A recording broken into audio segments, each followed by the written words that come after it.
Welcome to my channel. My voice 64 presents विचार the power of thoughts. एक विचार लिखो, दूसरा विचार आएगा, दूसरा लिखो, तीसरा विचार आएगा, फिर विचारों की कड़ी बनेगी, पूरी स्क्रिप्ट बनेगी, विचारों की ताकत बढ़ेगी, विचार विस्फोटक बनेंगे, क्रांति लाएंगे, बदलाव लाएंगे। करके तो देखो, वक्त तो लगेगा ही। विचारों से क्रांति होती है। विचार चाहे एक बंद कमरे में क्यों न हो, आगे चलकर वही विचार बड़ी क्रांति ला सकता है। विचार करने वाला भी नहीं जानता कि उसका विचार आगे क्या बदलाव ला सकता है, क्या क्रांति हो सकती है। यह तो समय ही बताता है। विचार बिजली की तरह चमकता है, इसलिए विचार उसी वक्त लिखना चाहिए, नहीं तो वह विचार मिट जाता है। बाद में उसे आप लिख नहीं सकते। विचार बाद में पकड़ में नहीं आता। विचारों की गति प्रकाश की गति से कई गुना ज्यादा होती है। काम ऐसा करो, दूसरा मजबूर हो जाए आपका इतिहास लिखने के लिए। आपको काम से फुर्सत कहाँ, जो आप इतिहास लिखने में अपना सारा समय व्यर्थ बर्बाद करे। खाली आपको आपके काम का प्लानिंग लिखना है। शत्रु को बेखबर रख के अपनी तरक्की करो।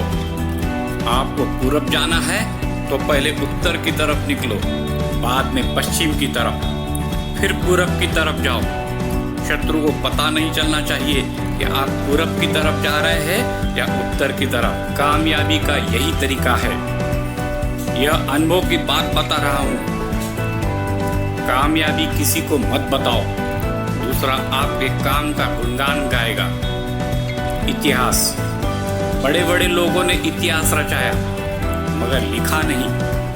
उनका इतिहास तो दूसरों ने लिखा। उदाहरण के तौर पर कवि भूषण जी ने शिवाजी महाराज का इतिहास अपने काव्य पंक्ति में लिख के रखा है। उन्हें कहा इतना वक्त था कि वह अपने इतिहास लिखे। इतिहास तो इतिहासकार लिखते हैं।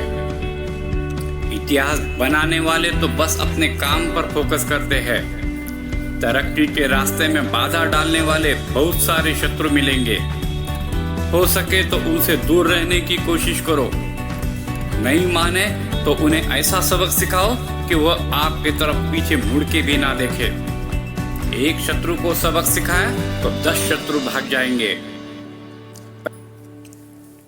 पहले अपनी तरक्की के रास्तों के कांटे दूर करे, उन्हें हटाओ, नहीं तो आपने की हुई पूरी मेहनत मिट्टी में मिल जाएगी। इससे बचना है तो यह सब करना ही पड़ेगा। सुकून मिलेगा। आप अपने काम पर ध्यान केंद्रित कर सकोगे। टाइम बचाने का यह सबसे अच्छा सरल तरीका है। जिन्होंने यह रास्ता अपनाया वह कामयाब हुए। पूरी दुनिया का इतिहास पढ़ो, यही मिलेगा। शत्रु को सबक सिखाना, उसके लिए भी प्लानिंग करना पड़ता है। मिसमैनेजमेंट से पूरा प्लानिंग फंस जाता है। पहले दिमाग में विचार करो, उसे कागज पे उतारो, फिर व्यवहार में लाओ। यह भी एक मैनेजमेंट का तरीका है। दुनिया में जितनी भी क्रांति हुई उसके पीछे एक विचार था। वह विचार अकेले में करना पड़ता है, अकेले का रहता है। बाद में उसके साथ लाखों करोड़ों फॉलोअर आते हैं, मगर उन लाखों करोड़ों का विचार क्रांति नहीं ला सकता, क्योंकि उन लाखों करोड़ों के दिमाग में अलग अलग विचार रहते हैं। उनके एक विचार हो ही नहीं सकते। उनके विचारों में डाइवर्सिटी आती है, तो फिर उनके विचार एक कैसे होंगे? उससे तो पूरी क्रांति दफा हो जाएगी। इसीलिए एक ही विचार की जरूरत रहती है। विचार एक ही व्यक्ति के दिमाग में आता है। एक व्यक्ति अकेले में अकेला ही विचार करता है, तो कोई भी क्रांति के पीछे एक विचार अकेले में आता है, वही क्रांति लाता है। मगर वह विचार आने के बाद तुरंत बदलाव नहीं आता। यह विचार भी किसी के दिमाग में एक दिन में नहीं आता। यह एक लंबा प्रोसेस है। उसके पीछे तो बैकग्राउंड रहता है। कुछ तो बड़ी घटना घटी रहती है, तब कहीं एक इंसान के दिमाग में विचार आता है, वह विचार डेवलप होता है, उसे अंतिम स्वरूप दिया जाता है, फाइनल ड्राफ्ट बनता है। यह कितनी बड़ी धैर्य की बात है, इसके लिए कितना बड़ा पेशेंस लगता है। तो आप विचारों को हल्के में ना लें। विचारों में दम है, वह स्ट्रांग है, तो वह कभी मिट नहीं सकता। चाहे आप उसे कितना भी दबा लो, वह क्रांति करके ही छोड़ेगा। वह विचार पानी के भाप की तरह स्पॉन्टेनियसली रौद्र रूप धारण कर बाहर आएगा। जैसे पानी की भाप से रेलवे इंजन चलता है, उसी तरह एक दिन विचार विस्फोटक बन के क्रांति लाता है और ठप्प दुनिया फिर से चलने लगती है। जैसे पानी की भाप से रेलवे इंजन चलता है, उसी तरह एक दिन विचार विस्फोटक बन के क्रांति लाता है और ठप्प दुनिया फिर से चलने लगती है। विचार करने वालों को जहर पिलाया जाता है, तलवार से काटा जाता है, बंदूकें चलाई जाती है। विचार करने वाला तो मर जाता है, मगर उसका विचार नहीं। विचार कभी मरता नहीं, वह तो पीढ़ी हर पीढ़ी बढ़ता रहता है, फिर उसको एक दिन अंतिम स्वरूप आता है। विचार नेक है, उसमें कुछ दम है, वह पक्का है तो कभी मिट नहीं सकता। इरादा पक्का है तो जीत पक्की है। पानी में पत्थर डालने के बाद पानी में लहरें उठती है। उसी प्रकार आप जो विचार करते हो, बोलते हो, उसकी लहरें, तरंगे ब्रह्मांड में बढ़ती रहती है। वह नष्ट कभी नहीं होती, वह रिकॉर्ड हो जाती है, जैसे कि रेडियो और तरंगे रिकॉर्ड होती है।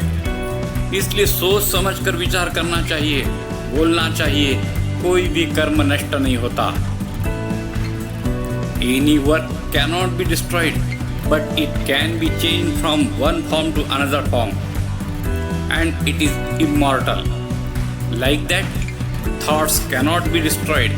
It can be converted into revolution, but it takes lot of time. जो जैसा विचार करेगा, बोलेगा, उसका कर्म उसे मिलेगा ही। आपकी आज की गलती कल भुगतनी ही पड़ेगी। उस विचार का प्रचार प्रसार होने के लिए, उसे अमल में लाने के लिए बहुत दिन जाते हैं। तब कहीं उसके हजारों लाखों फॉलोअर्स बनते हैं, तब कहीं जाके लाखों लोग एक होते हैं और क्रांति होती है। यह एक लंबा प्रोसेस है। क्रांति होने के लिए भी वक्त आना पड़ता है। हम कहेंगे आज हम विचार करेंगे और आज ही सब बदल हो जाएगा, यह बिल्कुल मुमकिन नहीं, पॉसिबल नहीं। Socrates, Aristotle, Tolstoy, Shivaji Maharaj, Netaji Subhash Chandra Bose, Swami Vivekananda, Napoleon Bonaparte, doctor APJ Kalam, Einstein, Stephen Hawkins, Edison, James Watt, Newton, George Washington, Mahatma Gandhi, कितनों का नाम लो, ऐसे अनगिनत उदाहरण है। टॉयलेट और बाथरूम में आने वाले विचार उच्च दर्जा के हो सकते हैं। सुबह दिन में से उठने के बाद बिस्तर पर आने वाले विचार दूसरी दर्जा के हो सकते हैं। रात को आने वाले विचार शुभ शकुन नहीं रहते। विचार आने का भी वक्त रहता है। मौसम के साथ विचार बदलते हैं, मगर कभी भी विचार आने के बाद उसे तुरंत लिखना जरूरी होता है। औरंगजेब बादशाह को तो टॉयलेट में भी शिवाजी महाराज का डर सताता था। बंद कमरे के विचार विस्फोटक होते हैं, सुबह के विचार सर्वश्रेष्ठ होते हैं, उच्च होते हैं। खुले आसमान के विचार शांत होते हैं। भीड़ में के विचार स्थिर नहीं होते। विचारों की प्रेरणा कहीं से भी ली जा सकती है, किसी से भी ली जा सकती है, चाहे वह छोटा हो या बड़ा, सजीव वस्तु हो या निर्जीव, घटना छोटी हो या बड़ी। चूहे की शैतानी हरकत देखकर मिकी माउस की कल्पना साकार हुई। तो देखिए आपने पावर ऑफ थॉट।